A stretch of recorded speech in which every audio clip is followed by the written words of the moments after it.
हर्ष। हर्ष किसे कहते हैं? जो नाटक या कविता सुनकर, देखकर या नाटक देखकर हमारे कानों को जो आनंद की प्राप्ति होती है वो हमारा हर्ष कहलाता है। हर्ष के स्थायी अंग 4 अंग माने गए हैं,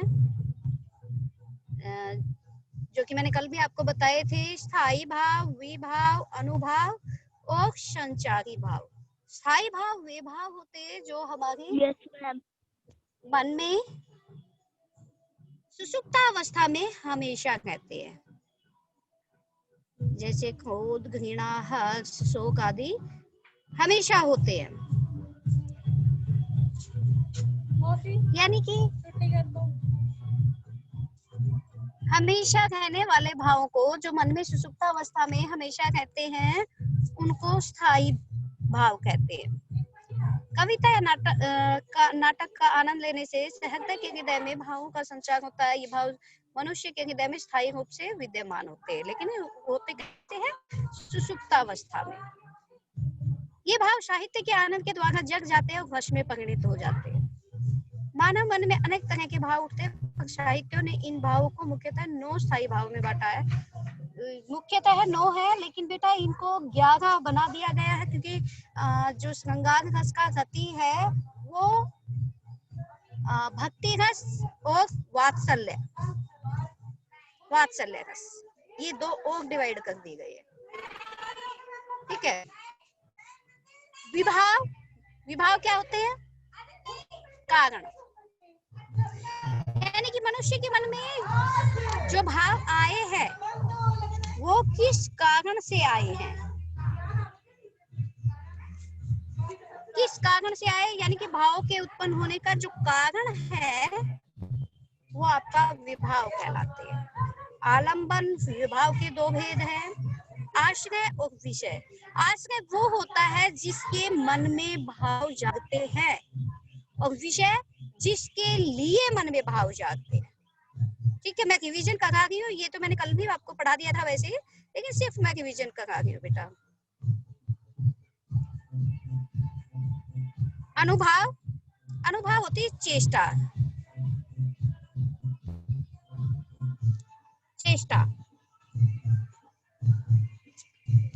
यानी कि आश्रय के मन में जो भाव जागे हैं उसकी बाह्य चेष्टाएं ही अनुभाव कहलाती, जैसे चुटकुला सुनकर हंसना, तालियां बजाना आदि।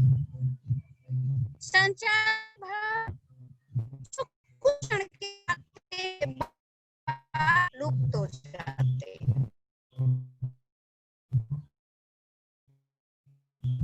जैसे मैंने कि बजाता है तो मौत के लिए मरती है। ठीक है, अब अपना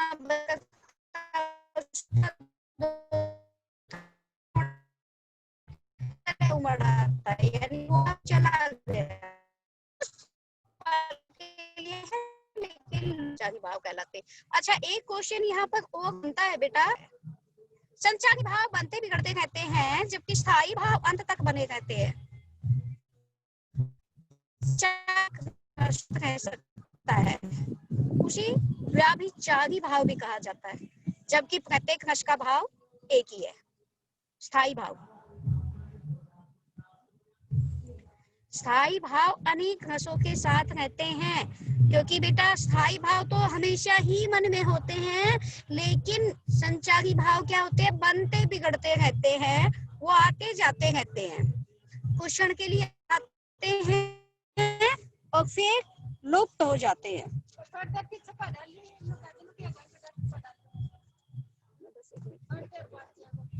थोड़ी देर हो जाओगा।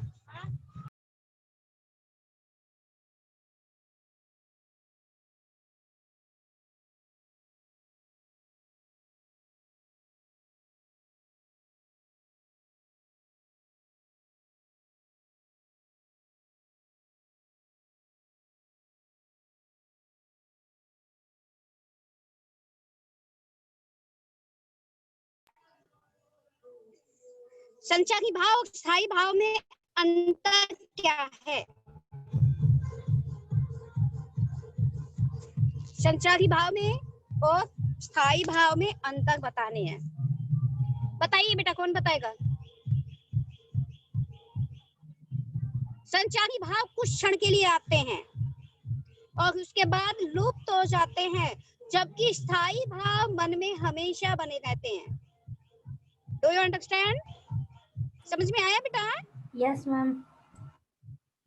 हाँ, क्योंकि कुछ नया नहीं पढ़ा रही हूँ, ये तो मैं 2 दिन से पहले भी पढ़ा रही हूँ, लेकिन चैप्टर नया है, इसलिए मैं आपको चाहती हूँ कि जितना पढ़े पक्का पढ़े। इसीलिए इसको चैप्टर को कंप्लीट करने के बाद हम एक टेस्ट भी रखेंगे। तो स्थायी भाव क्या हुए? जो हमेशा रहते हैं। संचारी भाव कुछ क्षण के लिए आते हैं, उसके बाद लुप्त हो जाते हैं। संचारी भाव बनते बिगड़ते रहते हैं और स्थायी भाव अंत तक बने रहते हैं।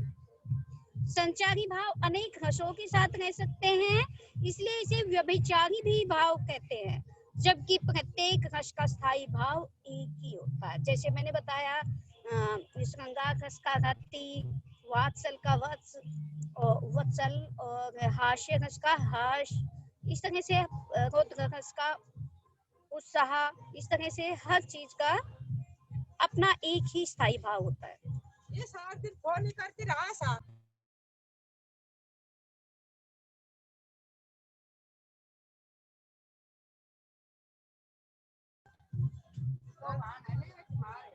रस निष्पत्ति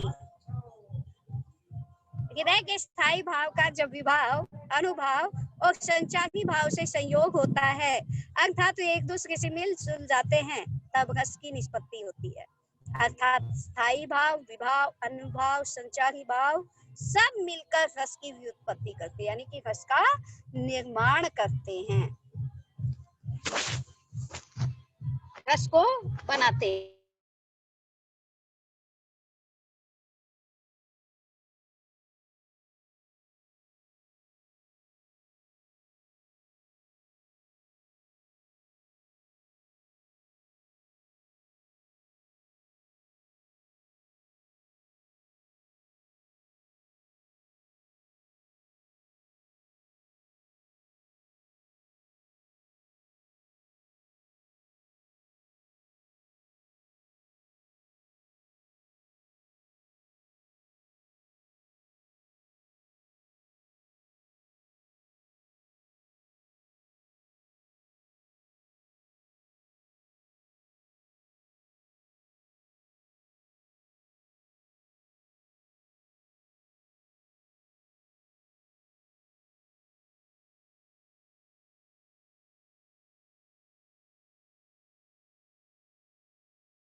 बेटा बट कोई बात नहीं, कोऑपरेट कीजिए। बार लाइन डिस्कनेक्ट हो गई है। श्रृंगार रस का आधार स्त्री पुरुष का सहज आकर्षण है। स्त्री पुरुष में सहज रूप से विद्यमान रति नामक स्थायी भाव, विभाव, अनुभाव, संचारी भाव के संयोग से आनंद लेने योग्य हो जाता है, तब श्रृंगार रस कहते हैं। यानी कि श्रृंगार रस का स्थायी भाव हमने बताया बेटा, क्या बताया? रति। रति मतलब प्रेम, यानी कि स्त्री पुरुष का सहज आकर्षण।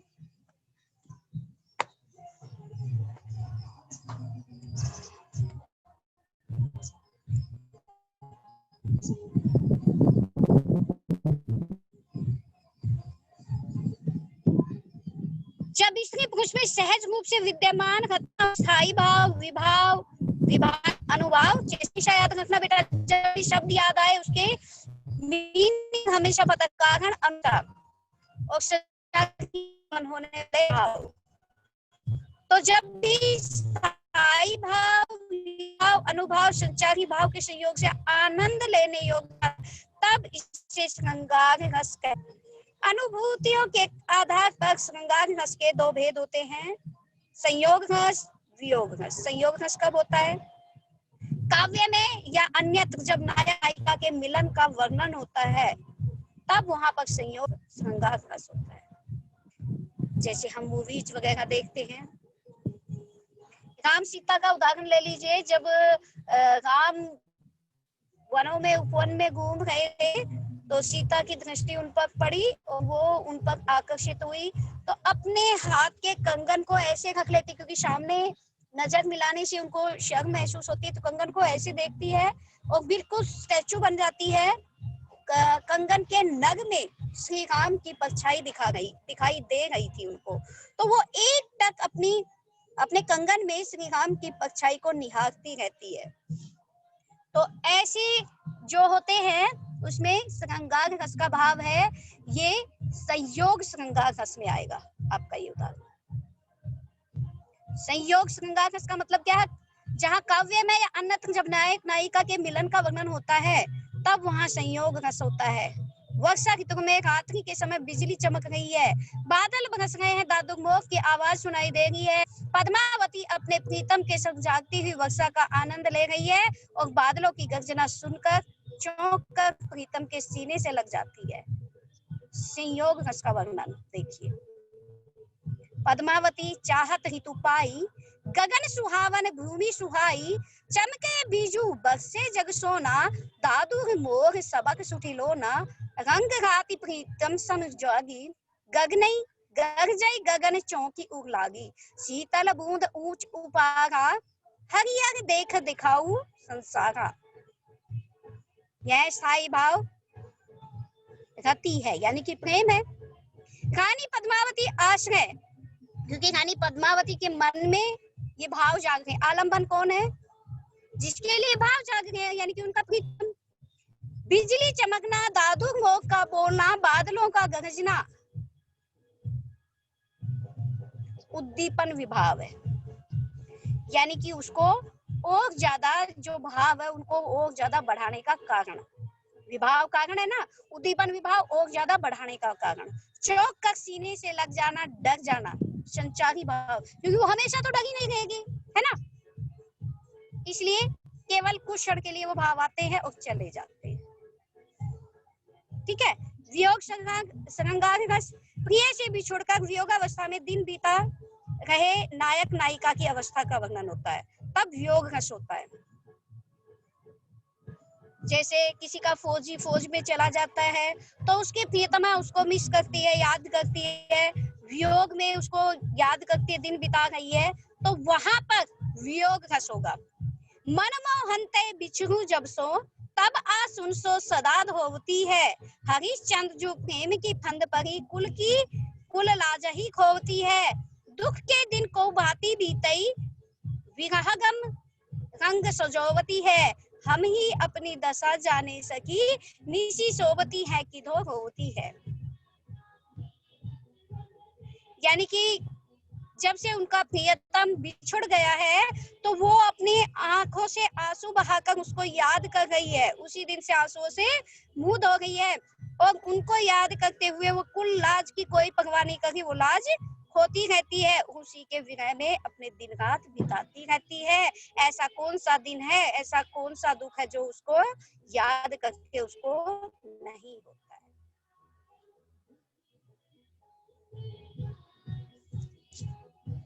इसका स्थायी भाव भी गति है।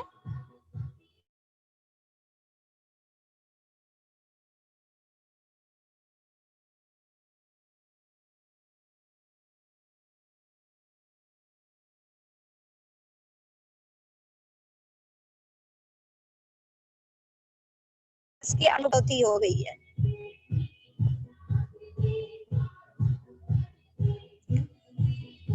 श्रृंगार रस बेटा सबसे ज्यादा महत्वपूर्ण है आपके लिए, मोस्ट कंपल्सरी है, इसलिए इसको लेयर मत लेना। उदाहरण चाहे जो भी हो आपके सामने, लेकिन बस यही है ना, इसका स्थायी भाव हमेशा गति होगा। गति मतलब प्रेम होगा।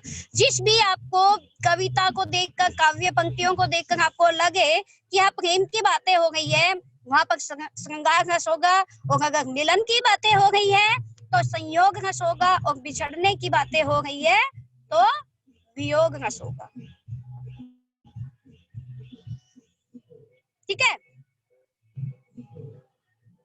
हास्य घस, पहले ये बताइए आपको श्रृंगार घस में तो कोई डाउट नहीं है क्योंकि ये ज्यादा जरूरी है।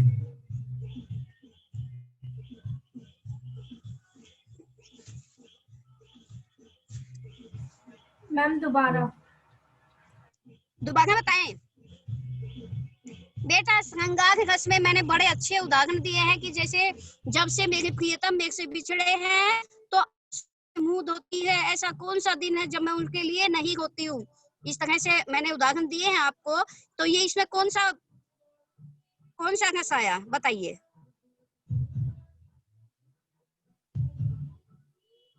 बताइए। वियोग। वियोग, क्यों? क्योंकि उसका प्रियतम उससे अलग है तो उसकी याद में वो आंसू बहा रही है ना। मन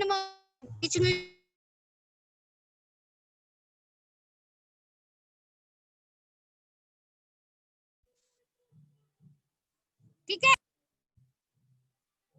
समझ में आया बेटा।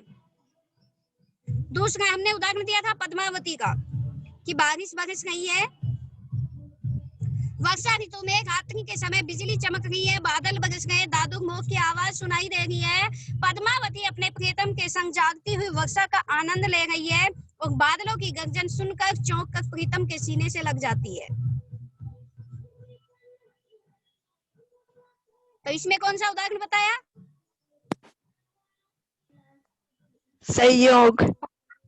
ऋतु पाई गगन सुहावन भूमि सुहाई, चमके बिजु बरजे जग सोना, दादुर मोर सबई सुठ लोना, रंग राति प्रीतम जग जागे, गरजई गगन चौकी उग लागे। जब गगन बिजली चमक रही है गगन से तो सीने से लग जाती है। बूदल शीतल बूंद ऊंच चौपारा, हरियर सब देखऊ संसारा।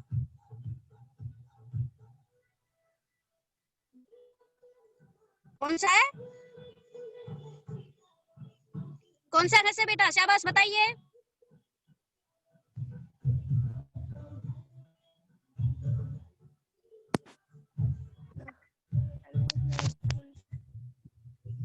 बोलो बेटा।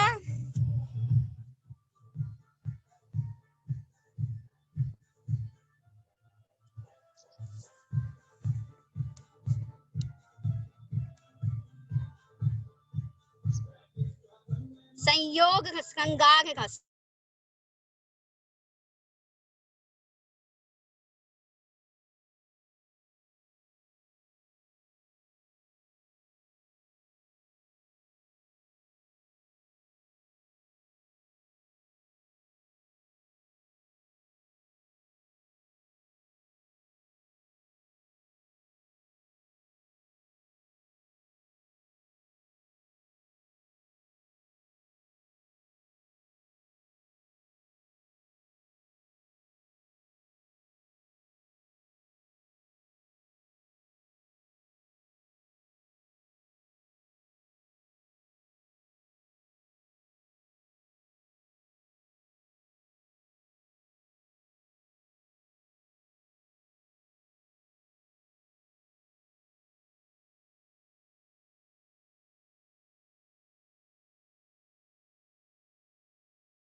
लाइन डिस्कनेक्ट हो गई है।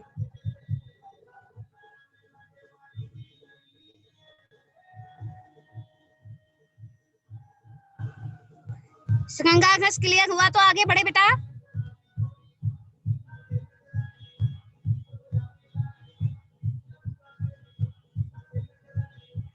Yes ma'am.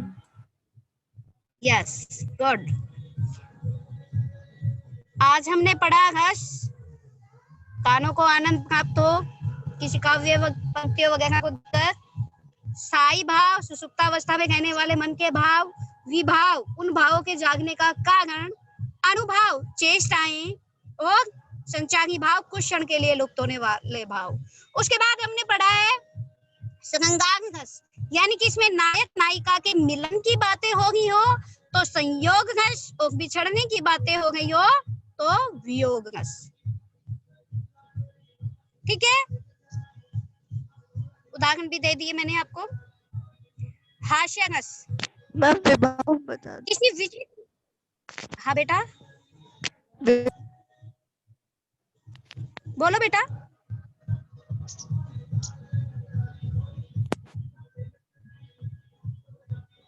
विभाव विभाव, विभाव बेटा कारण।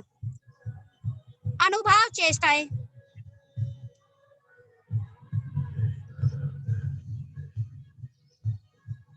अनुभाव चेष्टाएं और विभाव कारण।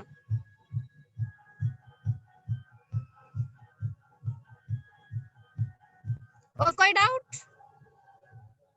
अगला आपका है हास्य रस।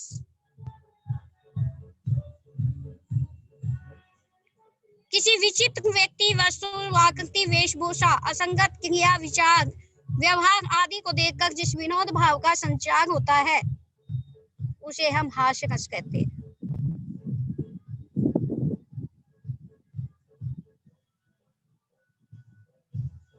हास्य के परिपुष्ट होने पर हास्य रस की उत्पत्ति होती है, यानी कि जब किसी काव्य पंक्तियों को पढ़कर, देखकर, नाटक वगैरह को देखकर जब हमें हंसी आती है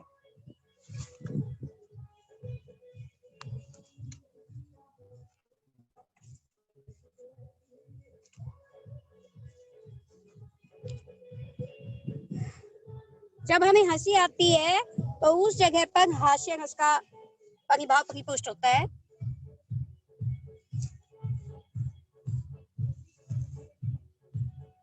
किसी विचित्र व्यक्ति, वस्तु, आकृति, वेशभूषा, असंगत क्रिया, विचार, व्यवहार आदि को देखकर जिस विनोद भाव का संचार होता है उसे हम हास्य कहते हैं। हास्य के परिपुष्ट होने पर हास्य रस की उत्पत्ति होती है।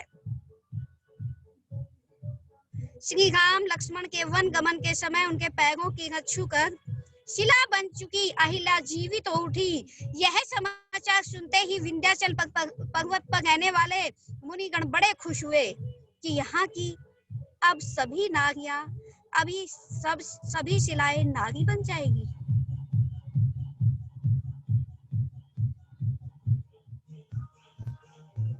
विंध्य के वाजिनी उदासी तपोव्रतधारी, नारी बिन मुना महादुखारी। बड़ा अच्छा उदाहरण दिया है। विंध्य के वासी उदासी तपोव्रतधारी, बिना नारी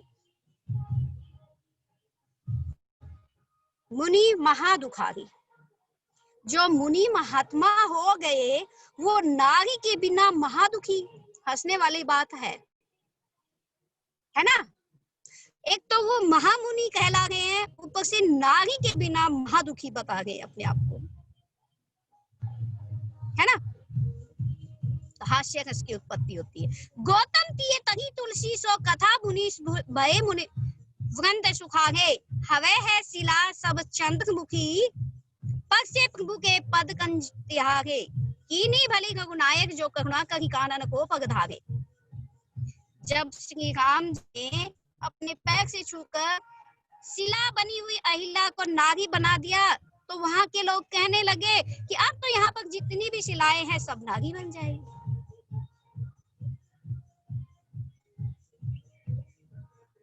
यहाँ विंध्याचल पर तपस्या करने वाले मुनि आश्रय राम आलंबन है। शिलाओं का पत्थर बनने की खबर सुनना विभाव है। विभाव मतलब कारण। जब उन शिलाओं का पत्थर बनना और प्रसन्न होना, राम केवल आगमन को अच्छा समझना संचारी भाव है। इसके निष्पत्ति से हास्य पुष्ट होता है। हास्य रस की उत्पत्ति हो गई है। समझ में आया? उदाहरण नहीं आया? दो उदाहरण दिए हैं बेटा।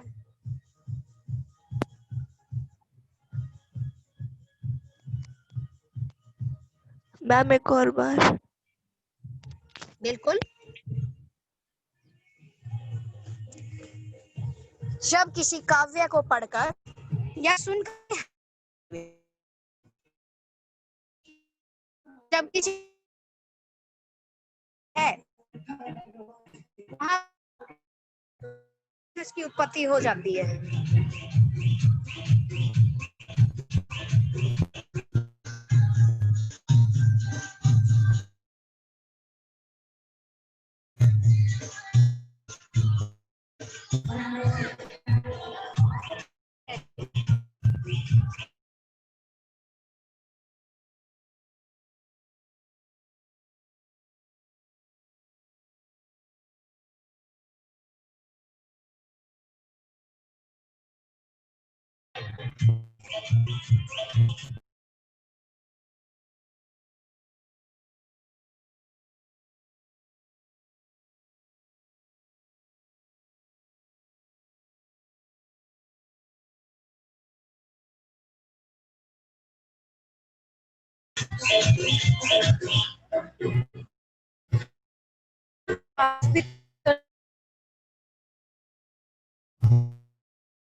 कीजिए, आगे बढ़ा है